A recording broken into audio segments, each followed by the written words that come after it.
Hairs के साथ problem ये है कि बहुत स्ट्रेट हैं, तो हाँ, बाउंस स्ट्रेट है तो देने के बाउंस देने लिए के लिए थोड़ा लेयर सा करना हाँ, पड़ता है। हाँ, बट अभी ये लेयर बहुत कम है, हाँ। 2 या 3 ही है शायद, है ना? तो थोड़ा सा ज़्यादा लेयर देके उसको अच्छा बाउंस दे सकते हैं।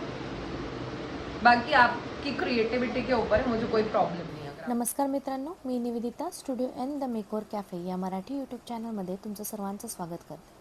तर आज आपण खूपच ट्रेंडिंग आणि एव्हरग्रीन असा लेअर हेअरकटबद्दल सविस्तर माहिती जाणून घेऊयात.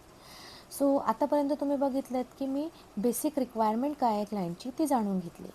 लेअर हेअरकट म्हणजेच काय, तर केसांना वेगवेगळ्या लांबीमध्ये कापणे आणि त्याला नॅचरल व्हॉल्यूम, बाउन्स, मूवमेंट कसा मिळतो याचा प्रयत्न करणे. सो हेअरकट हा जो हेअरकट आहे तो विशेषतः थिन किंवा फ्लॅट केसांवरतीच म्हणजे खूपच महत्त्वाचा ठरतो.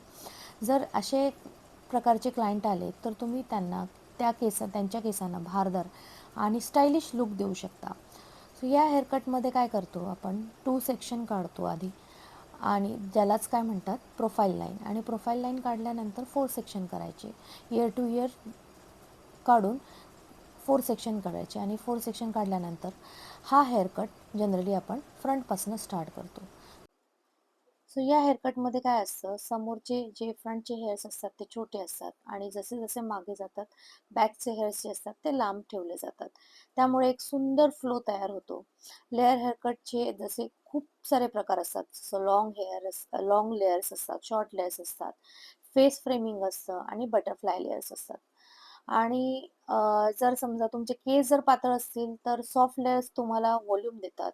जाड केस असतील तर हेवी लेयर्स देतात.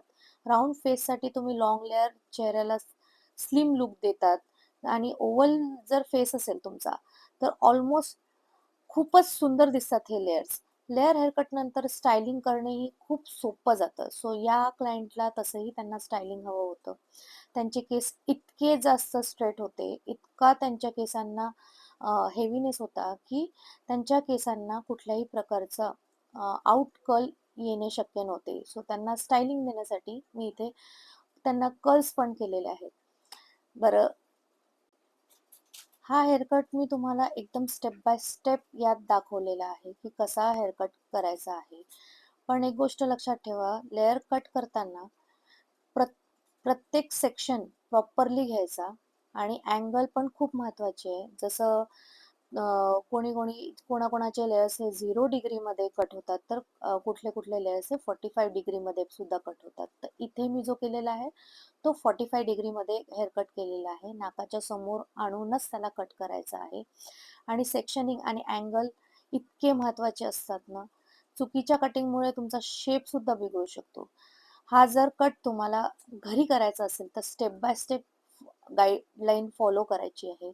आणि गाईडलाईन फॉलो करायची म्हणजे काय, तर जशा स्टेप्स दिलेल्या आहेत त्या फॉलो करा आणि छोट्या-छोट्या सेक्शनमध्ये काम करा. तुमच्या हातात केस जेवढे येतील ना तेवढेच कट करायचे. तरच त्याला एक प्रोफेशनल लुक येतो.